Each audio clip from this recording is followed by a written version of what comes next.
싶으나 한 번 닫힌 구원의 문 또 열려지지 않으리.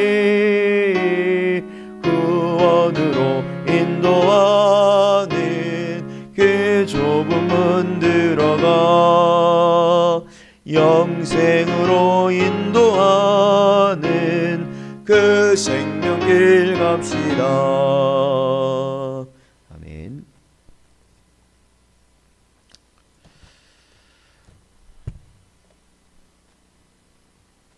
오늘 저에게 주신 하나님의 말씀은 구약성경 사무엘상 12장 15절부터 18절까지 말씀입니다. 사무엘상 12장 15절부터 18절까지 말씀을 함께 봉독하겠습니다. 너희가 만일 여호와의 목소리를 듣지 아니하고 여호와의 명령을 거역하면 여호와의 손이 너희의 조상들을 치신 것 같이 너희를 치실 것이라. 너희는 이제 가만히 서서 여호와께서 너희 목전에서 행하시는 이 큰 일을 보라. 오늘은 밀베는 때가 아니냐. 내가 여호와께 아뢰리니 여호와께서 우레와 비를 보내사 너희가 왕을 구한 일 곧 여호와의 목전에서 범한 죄악이 큼을 너희에게 밝히 알게 하시리라. 이에 사무엘이 여호와께 아뢰매 여호와께서 그날에 우레와 비를 보내시니 모든 백성이 여호와와 사무엘을 크게 두려워하니라. 아멘. 기도하겠습니다. 하나님 감사합니다. 이 시간에도 저희를 허락하셔서 은혜 가운데 하나님의 말씀을 볼 수 있도록 인도하시고 또한 예배하게 하시고 또한 기도하게 하시는 은혜 감사합니다. 이 시간에도 주신 말씀을 마음에 새기게 하시고 오직 살아감에 주님이 원하시는 삶을 살 수 있게 주여 역사하여 주시옵소서. 간절히 바라오며 예수님의 이름으로 기도하옵나이다. 아멘. 사랑하는 성도 여러분, 오늘도 이 시간 하나님의 말씀을 듣고 저희가 더욱더 예수 그리스도의 십자가 앞에 나아가며 또한 그 보혈의 은혜를 저희들이 의지하고 붙들 수 있는 여러분 되시기를 주님의 이름으로 축원드립니다. 이 사무엘서를 저희들이 계속 보고 있는데요.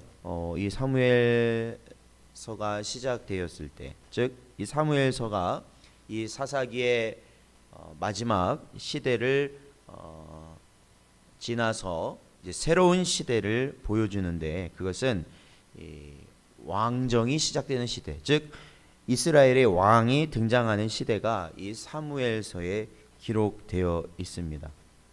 그 전까지는 하나님께서는 족장을 세워서 아브라함이나 이삭이나 야곱을 세워서 또한 하나님이 택한 영적 지도자 모세나 또한 여호수아를 세워서 또한 하나님께서 이 사사로 명하셔서 그때그때마다 하나님의 구원의 손길을 이스라엘 백성에게 임하도록 한 그러한 인물들을 세우셔서 이스라엘을 이끌어 오셨습니다. 즉 이것은 하나님이 다스리신다라는 것을 분명히 보여주시는 것이고, 이들은 하나님이 그때그때 필요에 따라서 하나님이 자신의 대리자를 세움으로 인하여서 이스라엘 백성을 하나님이 원하시는 길로 인도하시는 그러한 방편으로 삼으셨습니다. 즉 하나님이 이스라엘 백성의 왕으로 친히 왕이 되어주셨고 또한 백성을 이스라엘을 자신의 백성으로 삼아 주신 것입니다. 그런데 이 이스라엘 백성은 그러한 은혜를 그들은 알지 못하고 결국엔 자신들도 이방 나라와 같은 왕이 있기를 하나님께 구합니다. 즉 이스라엘 사무엘에게 나아가서 자신들도 이방 나라처럼 왕이 있기를 구한 것이죠. 사실은 저희들이 성경을 보면 하나님께서는 그것을 준비해 주시는 것을 또한 볼 수 있습니다. 그러니까 왕이 이미 나타날 것을 또한 예비하셔서 그 전에도 이제 왕이 나타날 경우에 대한 왕에 대한 가르침을 또한 하나님도 주셨죠. 그러나 그럼에도 불구하고 하나님 앞에 왕을 요구한다는 것은 오늘 성경 본문 말씀으로 보자면 그것은 악한 일이다라는 겁니다. 결국 이스라엘 백성이 왕을 요구하는 게 무엇일까요? 그것은 세상적으로 또한 자신들의 원함을 이루어주는, 자신들이 하고자 하는 것을 이루어주는 그러한 왕이 필요했기 때문에 그렇습니다.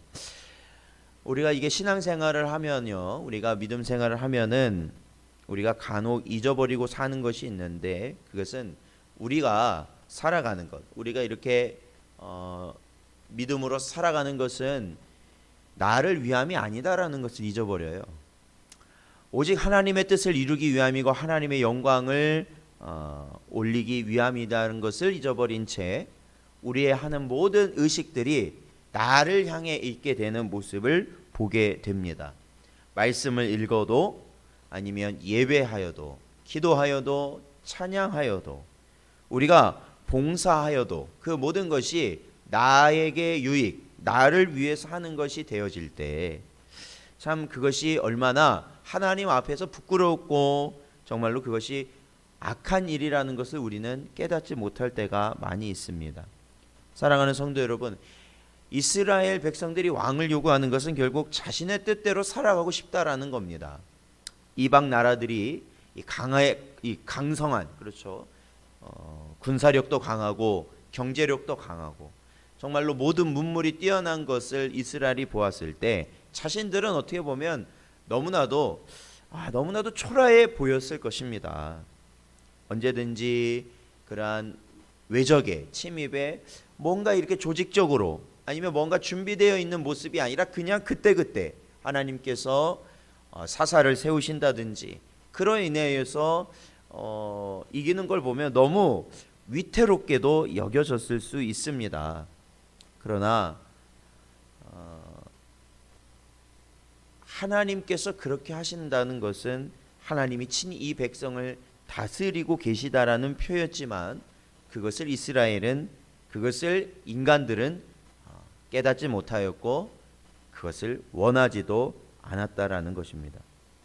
사랑하는 성도 여러분, 그러므로 저와 여러분이요, 언제나 이 말씀에서 계속해서 우리에게 강조하고 있는 것이지만 그것은 하나님의 말씀에 순종하라라는 겁니다. 사실 이 왕을 구하는 것은 하나님을 향해, 하나님이 우리의 왕되심을 부인하는 그러한 것과 같은 의미였잖아요. 그런데 그럼에도 불구하고 하나님께서는 그들의 그러한 왕의 요구, 즉 악한 배도의 길을 걷는 자신의 백성들의 그러한 모습까지도 하나님께서는 자신의 자녀의 모습으로 삼아 주셨어요. 그것을 품어 주셨다라는 거예요.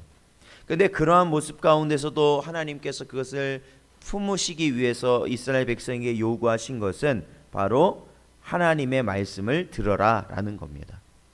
만약에 듣지 아니한다면, 왕을 세우시고 또한 그 왕과 이스라엘 백성이 하나님의 말씀을 듣지 않는다면 그 역시도 하나님의 진노를 받을 수밖에 없다라는 것이죠.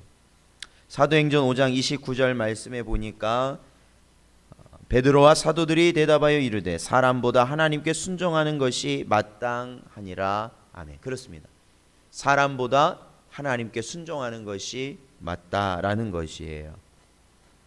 하나님께서는 바로 언제나 하나님의 말씀에 순종하는 길을 가는 이 백성을 언제나 함께 하시고 인도하시고 보호하신다 약속하셨어요.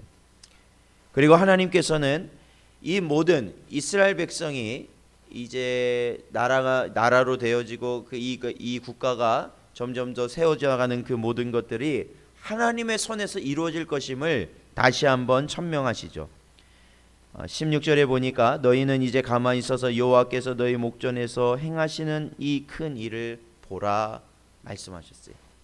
이 사무엘 선지자가 한 이 말은 과거로 보자면 하나님께서 모세에게 하신 말씀이고 하나님께서 또한 여호수아에게 하신 말씀이고 또한 하나님께서 모든 믿음의 선진들에게 주신 말씀이에요. 너희가 하려고 하지 말고 하나님께서 이루실 것을 지켜보라는 것입니다. 출애굽기 14장 13절 모세가 백성에게 이르되 너희는 두려워하지 말고 가만히 서서 여호와께서 오늘 너희를 위하여 행하시는 구원을 보라. 너희가 오늘 본 애굽 사람을 영원히 다시 보지 아니하리라 말씀하셨습니다. 두려워하지 마시고 떨지 마시고 가장 중요한 것은 우리에게 주신 하나님의 말씀을 순종하는 것에 힘쓰시는 여러분 되시기를 축원드립니다. 하나님의 말씀을 붙드시고 우리의 심령과 우리의 육신과 우리의 모든 언행 가운데서 하나님이 영광 받으실 수 있는 길을 가시라는 겁니다. 소금과 빛으로 살아가시라는 겁니다. 선한 양심으로 선한 행동을 취하며 살아가시라는 겁니다. 모든 불과 같은 시험 가운데서도 오직 하나님의 은혜를 바라보며 하나님의 계획하심과 섭리하심을 여러분이 인정하시고 살아가시라는 겁니다. 그라해서 어떠한 순간에도 선한 모습을 잃지 않고 하나님이 원하시는 그 길을 따라가시라는 겁니다. 그것이 바로 오늘날 저와 여러분에게 하나님이 예수 그리스도를 통하여서 원하시는 허락하신 은혜라는 것이죠. 오늘도 이 말씀을 기억하시고 오직 주님의 십자가의 그 길을 따라갈 수 있는 여러분 되시기를 주님의 이름으로 축원드립니다. 기도하겠습니다. 하나님, 오늘도 주신 말씀을 저희들 바로 보게 하여 주시옵시고 오직 그 뜻에 합당한 삶을 살아가게 하여 주시옵소서.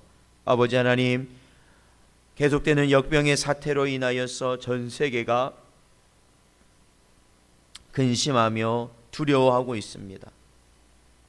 이러한 가운데서도 오직 저희 모든 교회들과